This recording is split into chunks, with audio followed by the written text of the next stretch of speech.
Vamos falar, então, da execução desses ensaios de permeabilidade, né, que comumente chamamos de slug tests. Vamos dar uma olhadinha tanto em alguns aspectos práticos da execução, quanto também na interpretação dos resultados e finalizando com um exemplo prático, utilizando aqui o software Aquifer Test.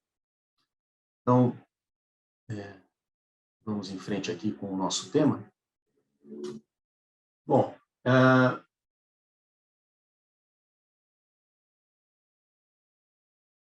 antes de iniciarmos propriamente a discussão dos slug tests, gostaria só de fazer uma rápida introdução aqui da Water Services and Technologies.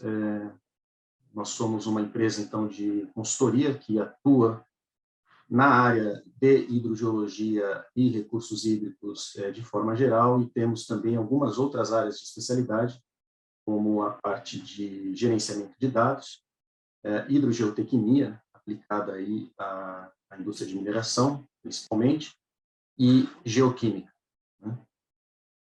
Temos também um setor de treinamentos, né, dos quais, inclusive, esse webinar faz parte, e, bom, tem alguns dos nossos clientes aí na direita, né? Aqui são algumas ou as principais indústrias nas quais a gente atua, né? E na nossa linha de produtos, então, além da consultoria e da parte de treinamentos, nós representamos também algumas empresas que desenvolvem softwares especializados, né, para aplicações na área de hidrogeologia e geotecnia. A Waterloo Hydrogeology, que é justamente a empresa que desenvolve o software Aquifer Test, que nós iremos ver mais para o final do webinar de hoje, e também a empresa Bentley, que é responsável, então, pelo desenvolvimento de uma série de ferramentas que são aplicadas à geotecnia, porém, já com um viés bastante forte da parte hidrogeológica, né? Então, daí esse segmento que nós temos desenvolvido e atuado, né, e chamamos, então, de hidrogeotecnia. E, finalmente, nós representamos a Vanessen, que é uma empresa holandesa que desenvolve data loggers. Nós vamos ver que os data loggers facilitam extremamente a execução de ensaios hidrogeológicos, e esse é um dos pontos, inclusive, que eu vou destacar aqui na nossa apresentação. Também gostaria de estender aqui o convite a vocês para os nossos próximos webinars, que serão apresentados agora no mês de maio e até o início de junho. Se vocês forem no nosso site, tem ali sempre uma agenda atualizada, então, das apresentações que nós temos aqui em sequência, né, na nossa série de webinars que se estende aí ao longo do ano. E temos também alguns cursos já confirmados na aplicação de softwares de modelagem. No caso, vamos ter um curso aqui de FIFlow, agora no final de abril, e eu também vou apresentar um curso voltado à interpretação, planejamento, né, interpretação de teste de bombeamento no início de maio, né, e mais para o final de maio teremos, então, um outro treinamento apresentado pela nossa colega Karen, que vai abordar, então, a análise numérica tridimensional, né, de percolação e estabilidade em barragens de rejeito, e, mais uma vez, está dentro aí dessa linha de serviços na área de hidrogeotecnia que nós temos desenvolvido. Vamos, então, iniciar o nosso tema de hoje. Talvez a maioria de vocês já tenha alguma familiaridade com esse tipo de teste, né, que são os slug tests. Os slug tests, eles nada mais são do que uma forma da gente testar a permeabilidade de um meio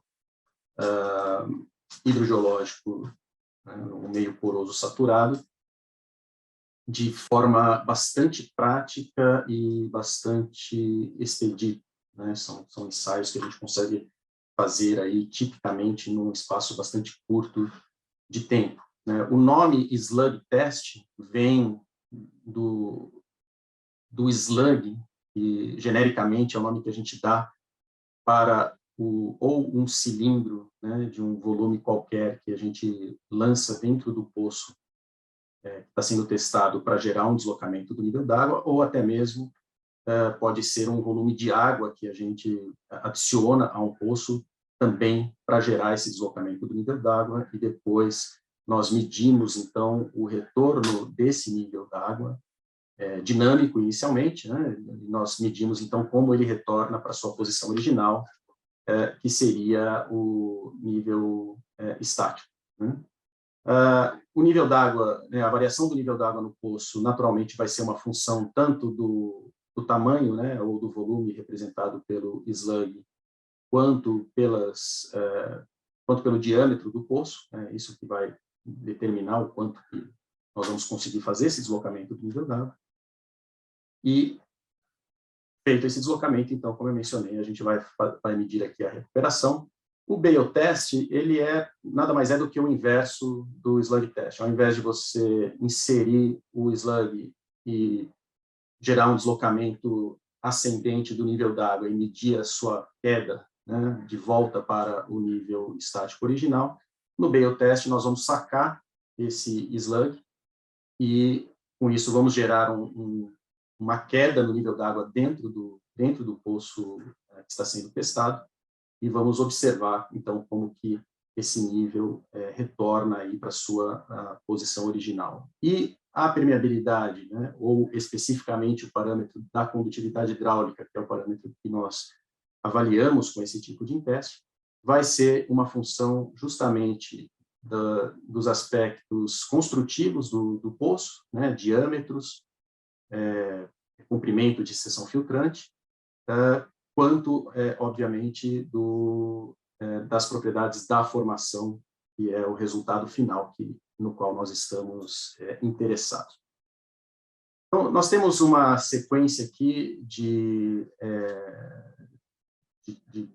cartoons aqui, né, de desenho que mostram a sequência aqui de execução do teste.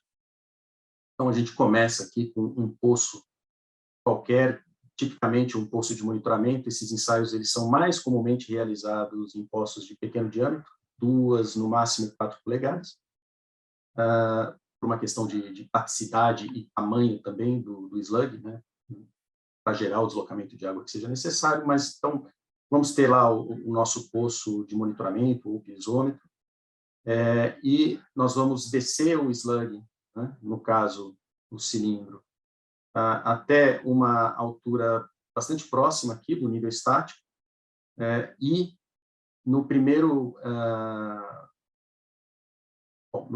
momento do teste, nós vamos lançar ou deixar esse cilindro, né, esse slug, mergulhar dentro do poço, né? O que esse diagrama aqui está mostrando, basicamente, é que nós, na análise dos resultados desse tipo de ensaio, nós precisamos ter as informações construtivas do poço de monitoramento ou piezômetro, que incluem o raio da seção filtrante, né, o raio da perfuração e o comprimento da própria seção filtrante, além, claro, da nossa medição inicial do nível estático. Então, como eu mencionei, o nosso primeiro passo é descer o slug até próximo ao nível d'água e, para o início do teste, soltá-lo, né, de forma que ele, digamos assim, seja inserido, né, e abaixo do nível estático o mais rápido possível, porque o princípio, né, desse teste ou uma das premissas desse tipo de ensaio é aquele tal deslocamento instantâneo, né? E o deslocamento instantâneo significa que a gente literalmente solta o slug dentro do poço, naturalmente fixo por um cabo ancorado na superfície, e com isso, então, ele gera esse deslocamento inicial H0, e nós vamos, subsequentemente, acompanhar como que aquele deslocamento inicial, como que ele vai evoluir ao longo do teste, né? Então, começamos ali com H0, ele vai descendo até que o nível estático retorne à sua posição original, né? Notem que esse retorno do nível estático para a sua posição original gera um fluxo para fora, né, do poço, da formação, e conforme a diferença de carga, né, entre a formação e o nível d'água dentro do poço, ela vai diminuindo a intensidade desse fluxo, digamos, horizontal para fora do poço de observação. Aqui, então, a gente conclui o nosso slug test e podemos, que é a prática usual, né, podemos realizar um segundo teste dentro do mesmo processo, que é o Bale test. Então, no Bale test, o que nós estamos fazendo, essencialmente, é sacar esse cilindro aqui o mais rapidamente possível de dentro do poço de monitoramento, para gerar um deslocamento do nível d'água agora na direção oposta, mas da mesma forma, né, aqui como o nosso H0, e vamos medir, então, a taxa com que esse nível se recupera dentro do poço em função do fluxo horizontal para dentro do poço gerado, né, mais uma vez, por essa diferença de carga, né, agora uma carga maior na formação do que dentro do poço. Então, nós teremos aí a recuperação do nível d'água, o seu retorno à sua posição estática original.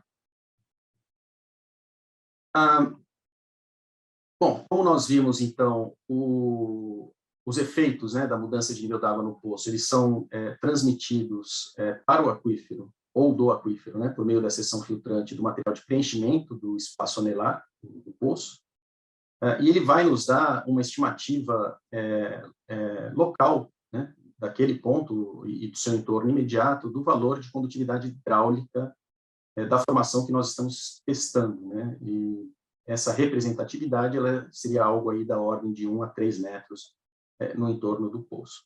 É um teste, né, como deu para perceber, bastante simples e prático de ser executado, e, consequentemente, ele possui aí uma ampla aplicação em estudos hidrogeológicos, né, para os mais diversos fins.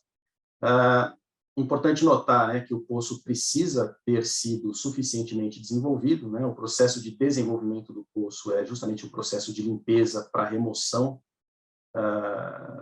dos sedimentos finos em suspensão e que às vezes ficam retidos ali no pré-filtro. Então, qualquer poço, seja ele um poço de monitoramento ou um poço de produção, ele precisa ser desenvolvido, ou seja, você precisa bombear a água desse poço, ou extrair a água desse poço, de maneira a extrair essa turbidez, né, ou essa quantidade, então, de sedimentos sólidos suspensos. Bom, slug tests são conduzidos de forma mais fácil em meios de baixa a média condutividade hidráulica, quando a medição de nível é manual, né? Ou seja, quando você está lá com o medidor de nível, fazendo as leituras de nível d'água a cada 5 segundos, por exemplo, né? Para condutividades mais elevadas, ou seja, quando o nível d'água recupera muito rápido,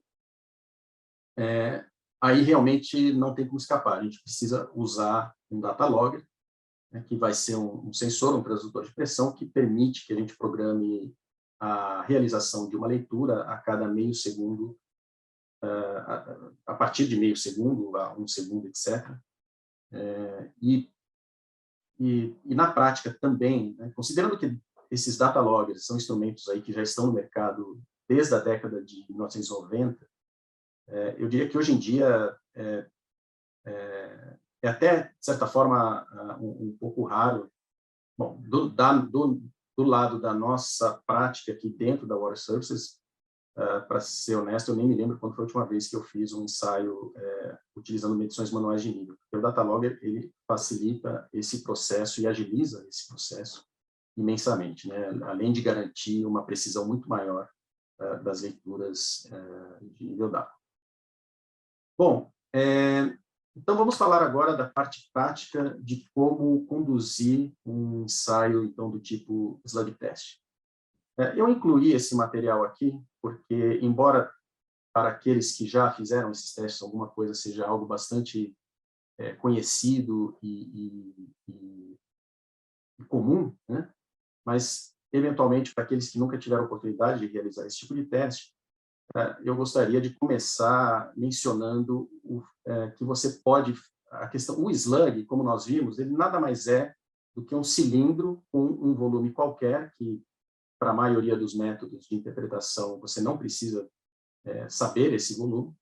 E esse cilindro, ele a maneira mais prática de construir esse cilindro é utilizando um tubo de PVC e preenchendo esse tubo parcialmente com areia, ou pelo menos o suficiente para que ele afunde no poço. Então, eu coloquei aqui algumas imagens para demonstrar que, na verdade, isso é algo que você pode fazer literalmente no seu quintal. No caso aqui, esses aqui são alguns que eu fiz aqui no quintal da minha casa. Então, com alguns tubos de PVC, uns capes, né, para você poder fechar o tubo em cima e embaixo, ganchos parafusados, para você gerar o ponto ali de amarração do cabo ou da corda, enfim, que você vai usar para suspender o slug test, areia e uma cola apropriada para PVC, porque naturalmente você não quer que esses capes escapem no meio do seu ensaio, né? Então aqui são, como eu falei, né, só algumas imagens ilustrativas. Então aqui basicamente você faz um furinho no cap com esse gancho. Eu normalmente aplico já a cola de PVC no próprio parafuso, porque aí eu asseguro também que esse negócio não vai deslizar em nenhuma hipótese. Você faz o preenchimento do tubo de PVC. Isso aqui é só para ilustrar que você pode fazer isso com coisas que você tem na sua casa, né? Os materiais, naturalmente, você compra numa loja de material de construção. Provavelmente você não vai gastar R$50 com esses materiais, né? Você preenche o tubo. Aqui eu preenchi até em cima, porque era um tubo curto e de diâmetro pequeno, mas, naturalmente, se você estiver usando um slug, por exemplo, de 2 polegadas para fazer teste num poço de 4, você não vai querer encher-o de areia até o topo, porque ele vai ficar extremamente pesado e pode até arriscar aí de romper aí o seu cabo de suspensão. Aqui já é o slug com o cap colado, né? Então, aqui, na verdade, aqui o slug já está pronto. E aqui são, de novo, aqueles 3 tubos de PVC que eu comprei aqui na loja de material de construção mais próximo, um com 1 metro de comprimento e esses outros 2 com 1,5 metro de comprimento. No caso, esses slugs nós utilizamos para fazer ensaios em poços ou piezômetros de, no máximo, 2 polegadas de diâmetro, né? Porque aí o deslocamento que eles geram é suficiente para realizar o teste. Como eu mencionei, se você for trabalhar com poços de diâmetro maior, aí você provavelmente vai precisar usar um tubo de PVC aí de diâmetro maior, né? E, finalmente, aqui, então, literalmente, em meia hora você tem aí o seu slug construído. E, desse ponto de vista, né, você já estaria pronto aí para realizar o teste, né? Bom, tendo, então, em mão esses slugs, o passo seguinte, né, quando você estiver em campo para realizar o teste, a nossa prática, como eu mencionei, é utilizar transdutores de pressão, né, que medem automaticamente a variação de pressão acima de uma membrana que existe aqui na parte inferior do instrumento e que justamente dão essa medição de pressão aí com extrema precisão e praticidade. Então, instala-se um medidor automático de nível d'água no poço. Isso aqui você pode ter até um cabo óptico, se você quiser fazer as leituras da superfície, mas, se não, você pode pendurar isso aqui com um fio de nylon, por exemplo, claro, que seja resistente o suficiente para não romper e você perder o transdutor dentro do poço. Com o sensor instalado dentro do poço, aí você faz a medição do nível estático. Normalmente a gente faz umas 2 ou 3 leituras só para ter certeza de que o nível estático está estabilizado. Essas leituras, sim, são manuais, né? E aí nós fazemos, bom, aí você vai fazer aquele processo, então, de descer o cilindro dentro do poço, e É importante notar o seguinte: se você tiver um poço, um piezômetro com, sei lá, um nível d'água, um nível estático, vamos supor, de 3 ou 4 metros, você não quer realmente jogar esse slug da superfície para ele descer 4 metros pegando velocidade e bater na água, então, assim, gerando um choque, né? Então, o que normalmente a gente faz, uma vez que você conhece o nível estático, você desce esse slug alguma coisa aí entre 30 e 50 centímetros acima do nível estático, e aí sim você solta, e nessa questão de soltar o slug, se você estiver usando um transdutor de pressão, é importante que você controle o comprimento de corda ou de cabo que você vai liberar para aquele slug dentro do poço, porque uma outra coisa que você não quer é que o slug bata, colida, né, com o transdutor e de repente arrebente o fio e de novo você pega o transdutor dentro do poço. Então, normalmente a gente controla, por exemplo, se o slug tem 1 metro, eu deixaria uma folga, né, de cabo já fixa na superfície de 2 metros em relação ao ponto da onde eu vou lançar o slug, e aí eu solto a corda, ele vai ficar ancorado, ou seja, ele vai descer somente aqueles 2 metros. O transdutor de pressão, nesse exemplo, ele estaria aí por volta de 3 metros, ou seja, 1 metro abaixo do ponto máximo onde vai chegar o slug. E a partir daí, então, você registra as leituras. Se você não tiver o transdutor de pressão, você faria as leituras de forma manual, mas como eu mencionei, além do trabalho, né, adicional que você tem, a questão da precisão também das suas leituras vai ser bem menor do que se você estiver fazendo essas leituras de forma automatizada. E vamos fazer, então, o monitoramento, né, da variação do nível da água em função do tempo e aguardar aqui até que o nível da água, então, retorne à sua posição estática. Bom, posteriormente, nós vamos ver, a gente vai plotar esses dados, então, de deslocamento do nível d'água em função do tempo num gráfico em escala semi-logarítmica, onde no eixo Y nós vamos ter a carga normalizada, que vai ser basicamente o HT, né, dividido pelo H0 para cada um dos pontos de leitura durante o seu ensaio, e no eixo X aqui nós vamos ter o tempo medido tipicamente em segundos em escala linear. E aí nós vamos utilizar um método, algum método, né? Nós vamos ver 2 deles aqui, para fazer a interpretação desse teste. Bom, há 3 métodos mais conhecidos. Sim, antes da gente passar para o método, deixa eu mencionar uma outra vantagem de você usar o transdutor de pressão. Se você tiver, por exemplo, um conjunto de 3 transdutores de pressão e 3 data loggers, né, e 3 slugs, isso significa que você pode, né, ancorando o slug na superfície, você pode iniciar a execução de um ensaio num posto de monitoramento, e você deixa, né, depois que você lançou o slug, você já tem o transdutor, você lançou o slug dentro do poço, né, o transdutor vai fazer as leituras automaticamente da variação de nível. Isso quer dizer que você pode passar para um segundo poço, colocar um segundo transdutor, lançar um segundo slug também ancorado na superfície, e assim sucessivamente. Então, por exemplo, se você tivesse 5 conjuntos, vamos dizer, de transdutor e slug, você poderia fazer 5 poços em sequência, e quando você terminasse de lançar o slug do 5º poço, você voltaria para o primeiro e iniciaria o Bale test no primeiro poço e, da mesma forma, de maneira subsequente nos demais.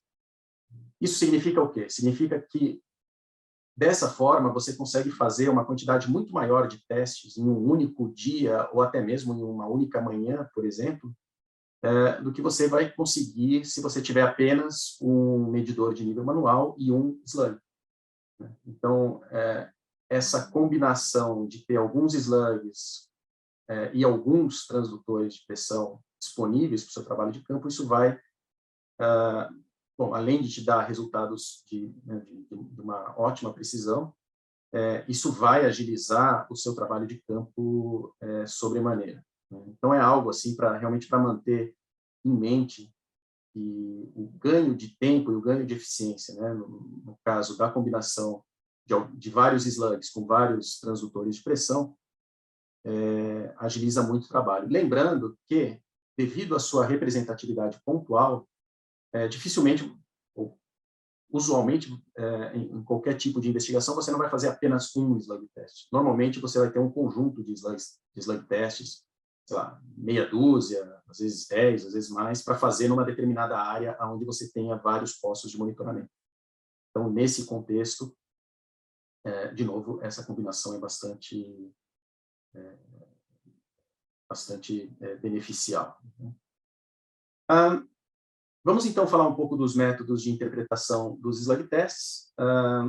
Há 3 métodos mais conhecidos, né, que estão indicados aqui na tela: o Bauer-Rice, o Vorslev, e esse longo nome, Cooper, 1967, que é um tipo de ensaio para situações onde você tem uma situação de armazenamento no poço, né? Ou seja, você vai ter um poço de largo diâmetro, com efeitos de armazenamento, então, dentro do próprio poço, ou seja, você vai ter um delay ali entre a resposta, entre aquilo que você vai verificar inicialmente nível d'água e a resposta efetivamente do aquífero. Então, na maioria dos casos, nós vamos trabalhar com esses 2 métodos, que são semelhantes, né? O Bauer-Rice ele foi originalmente definido para aquíferos livres ou aquíferos confinados e confinados drenantes, ou seja, praticamente qualquer tipo de aquífero, enquanto o método de Vorslev, que é mais antigo, foi originalmente desenvolvido para aquíferos confinados, né? Como nós vamos ver, aquela linha reta, né, do gráfico do slide anterior, ela soluciona, então, né, nós vamos fazer um ajuste daquela linha, que vai ser uma linha onde nós vamos plotar o logaritmo, então, da carga normalizada versus o tempo. Na interpretação de slug tests, nós utilizamos um parâmetro que é chamado raio efetivo, né? O raio efetivo, quando o nível estático está acima da seção filtrante, ele é o raio do próprio poço, né, ou do próprio piezômetro. Porém, se o nível d'água estiver dentro da seção filtrante, aí nós temos essa expressão para calcular o raio efetivo, que leva em consideração a porosidade, representada aqui por essa letra N, do pré-filtro instalado no entorno da tubulação, né? Então, esse raio efetivo ele vai variar dependendo, a forma de cálculo, né? Ele varia dependendo se o nível estático dentro do poço está acima ou dentro da seção filtrante, né? Aqueles que trabalham com projetos de áreas contaminadas, talvez já saibam, essas 2 situações podem ocorrer com bastante frequência, né? Bom, aqui nós temos as premissas do método de Bauer-Rice, são premissas bastante idealizadas, que na prática a gente não encontra, né, na grande maioria dos cenários, mas são premissas, né, em um método que, digamos assim, são flexíveis o bastante para que a gente consiga obter resultados representativos, né, mesmo quando nós não temos situações como, por exemplo, que o aquífero seja homogêneo e isotrópico com espessura constante, né, por exemplo. Porém, a questão da superfície freática horizontal antes do ensaio ela é fundamental, ou seja, a gente não faz slug test num poço que está recuperando o nível d'água ou rebaixando, porque senão nós vamos ter um fator externo influenciando o resultado do ensaio. Então, o ensaio ele sempre parte do nível estático.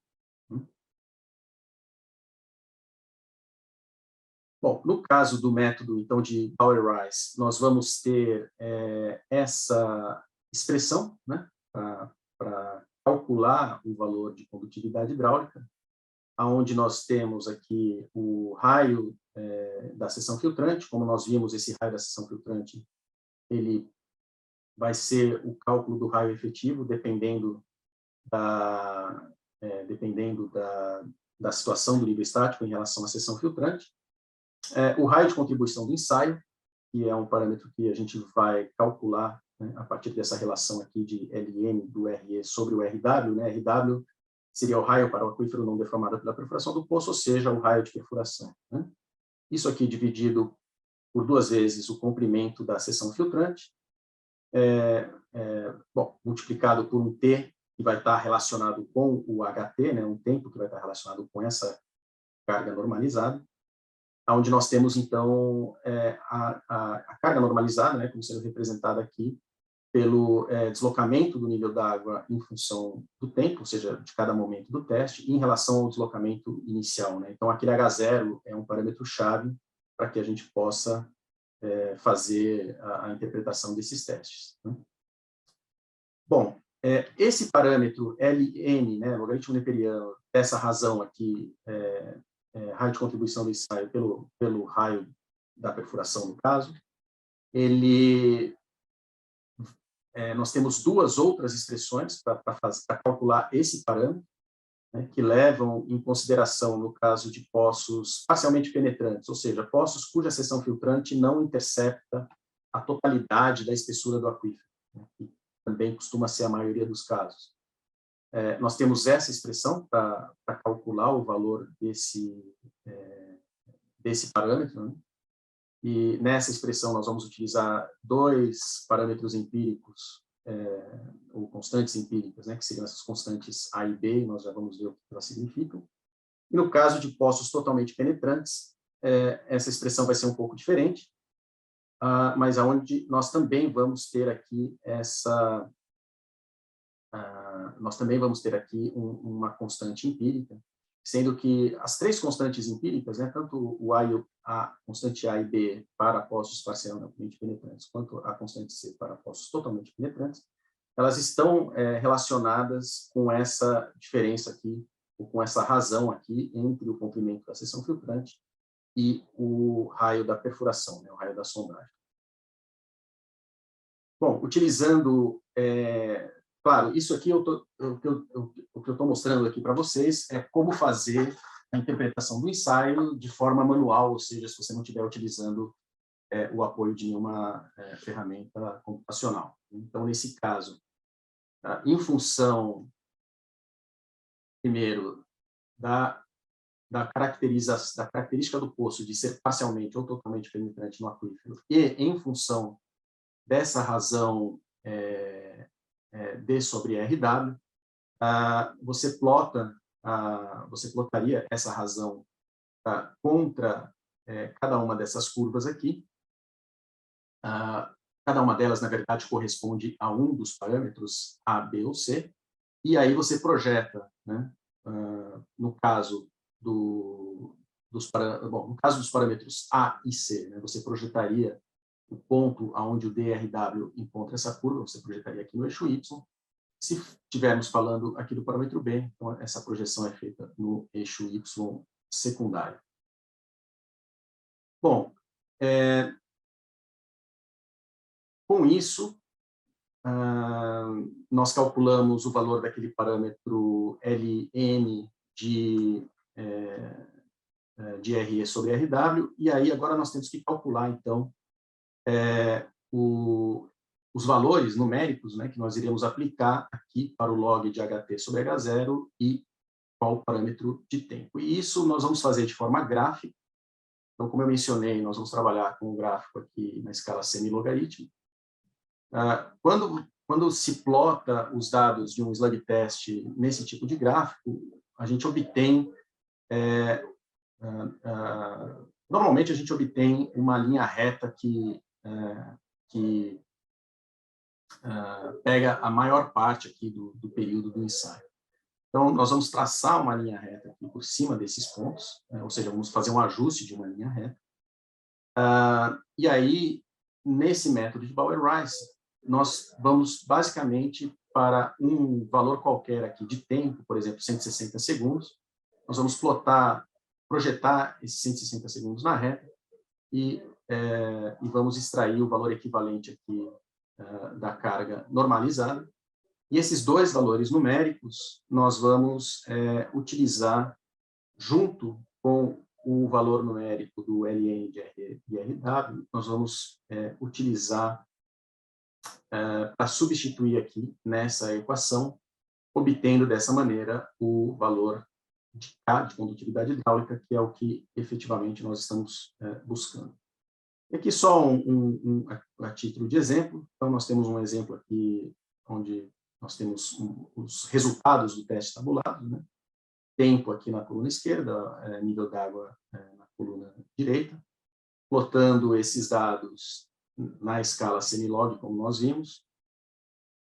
Nós traçamos uma reta, podemos escolher um ponto qualquer aqui dessa reta para obter o nosso par de dados x igual ao tempo, y igual ao ht sobre h0, para então fazer a substituição na nossa equação. Então, aqui nada mais é do que uma substituição de parâmetros, né, naquela equação que nós vimos, para chegar, então, nos valores, né, dos parâmetros individuais da equação. Aqui nós temos 1 sobre t, né, vezes ln de h0 sobre ht. Então, 1 sobre t, no caso, a gente pegou o tempo igual a 4,4, e aqui nós pegamos a carga inicial 0,9 dividido pela carga no tempo 4,4, que é 0,1, fazendo o cálculo numérico disso daqui, a gente chega, então, no valor de 0,5. A partir do raio do ratio da razão entre o comprimento da seção filtrante e o raio da sondagem, nós chegamos em um valor numérico que nós aplicamos naquele gráfico anterior que nós vimos das constantes empíricas, né, usando, nesse caso, a curva padrão C, poço totalmente penetrante. Obtemos esse valor de C, com isso nós calculamos o valor do Ln, né, de RS sobre RW, fazemos a substituição de todos esses parâmetros naquela equação numérica inicial e chegamos, então, aqui a um valor de condutividade hidráulica. Eu vou falar rapidamente sobre o método de Vorslev, porque, na verdade, ele é muito similar ao método de Bauer-Rice, porém, ele considera que aquele par de dados de HT sobre H0 versus tempo, nós retiramos ele de um ponto onde o HT sobre H0 tem um valor fixo específico. Então, no método de Vorslev, nós temos essas duas expressões, né? Então, basicamente, o cálculo aqui da taxa, né, de fluxo de entrada de água ou saída de água do poço, né, como uma função do diâmetro do poço e da variação de carga com o tempo,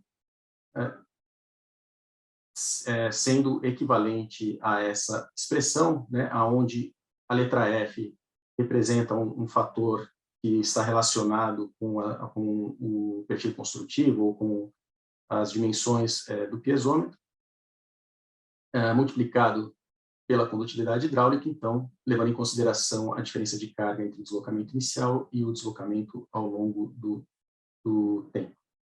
E ele definiu ainda uma outra equação, onde esse tempo TL, né, que seria o tempo para a mudança inicial da pressão a se dissipar, seria igual, então, a esse PR ao quadrado dividido por FK, que são os outros dois parâmetros que nós vimos. E, com isso, nós temos aqui a expressão da condutividade hidráulica, sendo, então, uma função dos parâmetros que nós vimos, o parâmetro da geometria do poço, o parâmetro de tempo, que é um tempo que nós vamos ver que que ele já é fixo no método, o R, né, que é o raio do poço, multiplicado, então, pelo Ln aqui da carga, né, normalizada. Bom, no método de Vorslev, nós temos que, enquanto no método de Bauer-Rice nós podíamos selecionar qualquer ponto ao longo da reta, no método de Vorslev, nós selecionamos um ponto específico, que é o ponto onde o log, né, de HT sobre H0 é igual a 0,37. Né? Então, nós vamos buscar aqui nesse eixo Y o valor 0,37, vamos projetar esse valor na reta e vamos plotar aqui para obter o tempo correspondente, né, ao tempo para aquela pressão, então, ter sofrido esse processo de dissipação, né? Na equação, nós temos aqui que o L é o comprimento da seção filtrante, aqui deveria ser um L minúsculo, na verdade, aqui é o comprimento da seção filtrante multiplicado por esse fator TL, né? E na parte de cima nós temos o comprimento da seção filtrante novamente, né? Dividido pelo raio da sondagem, né? E o R minúsculo é o raio do poço. Então, substituindo, obtendo esse par de valores, nós vamos substituir na equação e vamos chegar, então, ao valor de condutividade hidráulica. Então, aqui é um exemplo onde nós temos nível estático, o nível d'água no momento T0, ou seja, o H0 vai ser igual à diferença entre esses dois valores, né? No caso aqui 18 pés, o raio do poço, o raio da sondagem e o comprimento da seção filtrante. Aqui nós temos já os dados do teste tabulados, que, uma vez plotados em um gráfico semilog, nos permitem traçar uma linha, né, ao longo desses pontos, e a partir dessa linha, então, usando aqui o ponto equivalente HT sobre H0 igual a 0,37, a gente obtém o valor de TL e faz aquela manipulação numérica ali, né, conforme nós vimos, que é exatamente o que está sendo mostrado aqui, né? Então, aqui, o valor do raio efetivo, né, no caso de um poço parcialmente penetrante, vai ser a mesma equação que nós vimos ali para o método de Bauer-Rice, e substituindo aqui, então, o raio, no caso do poço, que seria o raio efetivo, né, esse valor de 0,1.5, 0,175, multiplicado pelo logaritmo neperiano do comprimento da seção filtrante dividido pelo raio da sondagem. Tudo isso, então, é dividido por 2 vezes o comprimento da seção filtrante, vezes o TL, que é aquele valor que nós obtivemos graficamente no slide anterior. Isso vai nos dar, como consequência, um resultado, então, de condutividade hidráulica, que eu converti aqui para deixar mais relacionado, né? Nesse caso, o valor de condutividade hidráulica aqui seria da ordem de 7 vezes 10 a menos 6 metros por segundo. Bom, deixa eu fazer uma pausa agora, apenas para mostrar para vocês como que a gente faria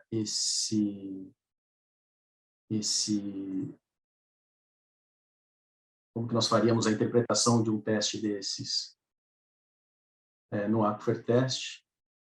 Só um segundo que eu tive um pequeno travamento aqui. Só um instante.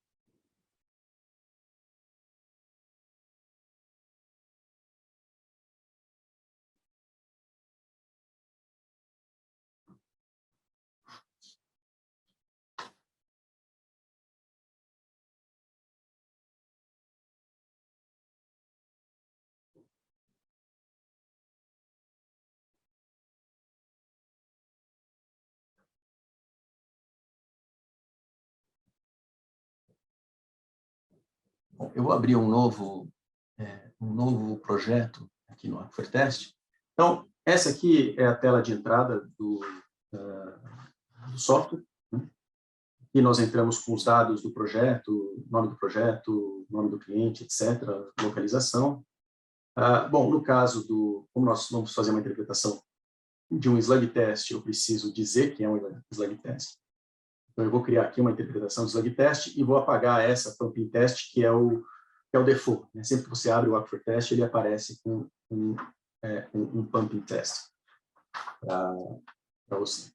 Eu não vou preencher todas as informações por causa do tempo, mas vamos verificar aqui apenas as nossas unidades de distância em metros, tempo em segundos.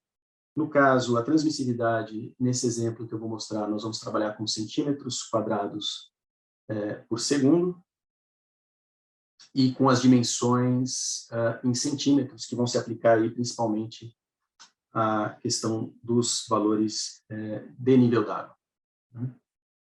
Eu vou entrar aqui com os dados do nosso poço. Nós estamos testando um aquífero, vamos fazer uma interpretação aqui de um teste realizado em um aquífero arenoso. Esse poço aqui, ele tem o nome de Test Well 19, eu vou colocar TW19. Eu vou dizer aqui que esse é o nosso poço de teste, né? Então eu preciso dizer aqui que o tipo do poço é o teste. As coordenadas aqui, como é um teste que envolve apenas um poço, a gente não precisa fazer cálculo de distância entre poços, então as coordenadas podem ser qualquer valor que nós colocarmos aqui, não há nenhum problema nesse sentido. Vamos entrar aqui com o raio da seção filtrante, nesse caso 15,24 centímetros. O comprimento da seção filtrante de 500 centímetros. O aquífero, nesse caso, teria uma espessura de 1.500 centímetros, com o raio do tubo liso, né, o raio do revestimento igual também a 15,24, e o raio da sondagem 20,32. E o nosso pré-filtro, nesse exemplo, ele tem uma porosidade de 20%, e eu vou anotar aqui para que a gente use o raio efetivo. Selecionando essa opção, use o raio efetivo, o Aquifer Test, ele vai, em função do valor de nível estático que eu vou entrar na próxima aba, ele vai verificar se esse nível estático está acima ou dentro da seção filtrante e vai calcular o raio efetivo, digamos assim, de acordo. Nesse exemplo, nós vamos importar um arquivo de um data logger, né? Então, no caso é um diver, eles têm essa extensão aqui, .mon. Então, eu vou abrir aqui esse arquivo e eu vou indicar alguns parâmetros, que são, por exemplo, esse primeiro aqui, que os dados começam na linha 54. Né? Então, eu preciso dizer para ele, olha, os dados começam na linha 54. Nessa parte seguinte, eu vou dizer qual que é o separador entre as colunas de informação, né? No nosso caso aqui é um espaço. Então, com isso, ele cria aqui, faz a separação das colunas, né? Nós temos data, hora, nível estático e deslocamento, né? Do nível dado. Eu vou dizer aqui na próxima aba que a data está na coluna mais à esquerda e que essa data está no formato de ano, mês e dia. Na aba seguinte, eu vou dizer que o tempo está na segunda coluna, com o separador aqui decimal no formato de ponto. Na aba seguinte, eu vou dizer que o nível d'água está nessa coluna aqui, a terceira da esquerda para a direita, também com o separador como um ponto, e aqui eu estou dizendo que essas medições de nível d'água foram feitas em relação à boca do poço, que seria o TOC. Então, aqui você tem a opção de dizer que as suas medições de nível d'água são referentes à boca do poço, ou valor absoluto, por exemplo, em relação ao nível do mar, ou alguma outra referência, né, que você escolha, que seria a opção benchmark. Mas no nosso caso é o TOC, e aí aqui eu vou simplesmente passar para a aba seguinte e importar esses dados. Ele está dizendo que importou os 40 dados e ele está mostrando aqui para mim uma sigla NAN. E o motivo pelo qual ele está mostrando essa sigla NAN é porque eu não informei qual é o nível dado, nem o nível estático, nem o deslocamento inicial. Então, nesse exemplo, eu vou entrar um nível estático igual a 0 e o deslocamento inicial, é um número meio longo aqui, 109.402.86. Ok. Então, eu entrei com as propriedades do poço, entrei com os dados de nível d'água, a aba seguinte já me leva para a análise do teste. Né? Quando eu entro aqui nessa aba de análise, por enquanto ele está mostrando para mim simplesmente um gráfico aqui de tempo versus variação do nível d'água. Então, eu vou escolher um método Nesse caso, eu vou começar aqui com esse método de Vorslev, e vou escolher esse método, então, para fazer a interpretação do meu teste. Antes de concluir aqui, eu vou, no eixo Y, eu vou definir um valor máximo de 1 aqui, para ajustar a escala do gráfico. Se tem alguma coisa aqui. Só verificar.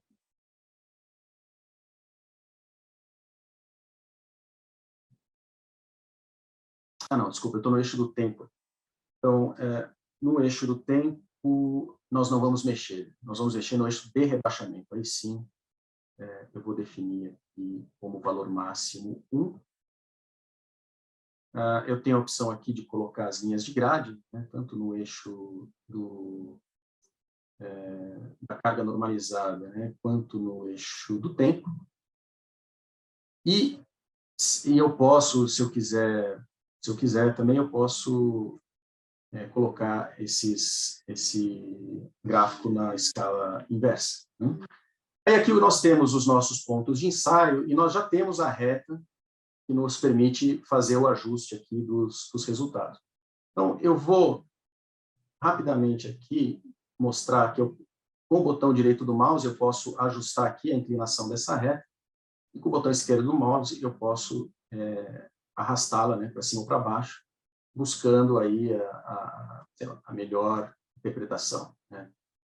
E, claro, vai variar um pouco de pessoa para pessoa, mas no meu caso eu pegaria essa parte do teste, porque essa parte inicial do teste, ela mostra um comportamento um pouco esquisito que pode estar e provavelmente está associada justamente com alguma influência do pré-filtro, né, na realização do teste. Então, nesse caso aqui, eu vou pegar essa parte, digamos, mais tardia do ensaio, aonde essas condições então já se teria estabilizado. E vou chegar aqui num valor de 4,8 vezes 10 a menos 2 centímetros por segundo.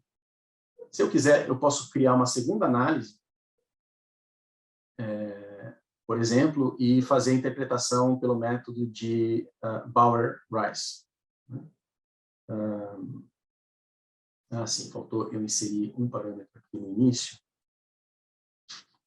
que era o tipo de aquífero e a espessura do aquífero, que são parâmetros que a gente precisa para aplicação. Então, aqui nós temos um aquífero livre com uma espessura de 1.500 centímetros. Aí, agora sim, eu posso voltar lá em análise, e aí, pronto, a reta aqui já está aparecendo.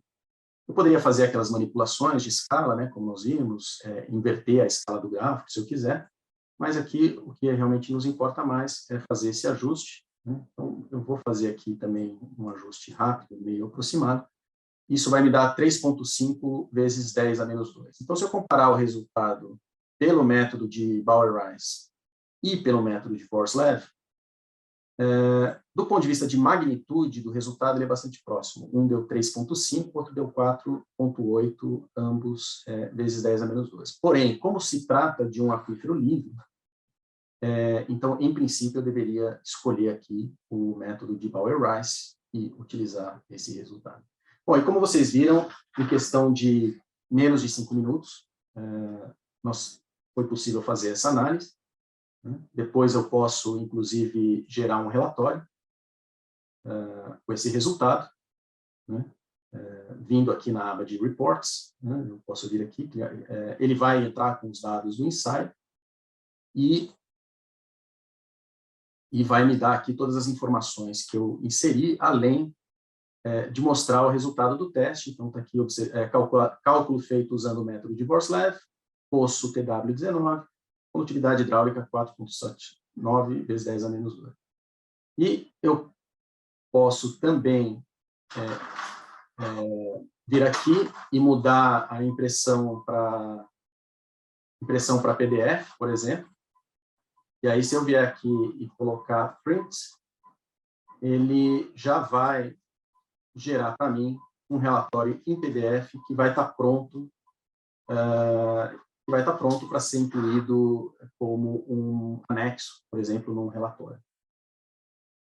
Bom, isso conclui o webinar de hoje. Deixa eu... Bom, nós temos aqui um resumo, né, apenas para sumarizar as questões as vantagens, né, e as vantagens e os pontos de atenção dos slug tests. Como eu mencionei, uma das principais vantagens é o baixo custo, no fato de que você pode fazer vários testes ao mesmo tempo, e se você tiver os data loggers, vários testes no mesmo dia, e se você tiver os data loggers, pode fazer vários ao mesmo tempo. Uma outra grande vantagem é que você não tem bombeamento de água, então você não precisa se preocupar com dispor a água do ensaio, né? Então, isso é muito relevante quando a gente está trabalhando com áreas contaminadas. Mantenha em mente que a representatividade ela é local, né? E também ficar atento com a questão de influência do espaço anular do poço, então, assim, o formato daquela curva, daquela reta, desculpa, né, da curva dos pontos, né? Então, muitas vezes, aquela parte inicial, ela fica um pouco fora da reta esperada, justamente por efeitos do pré-filtro.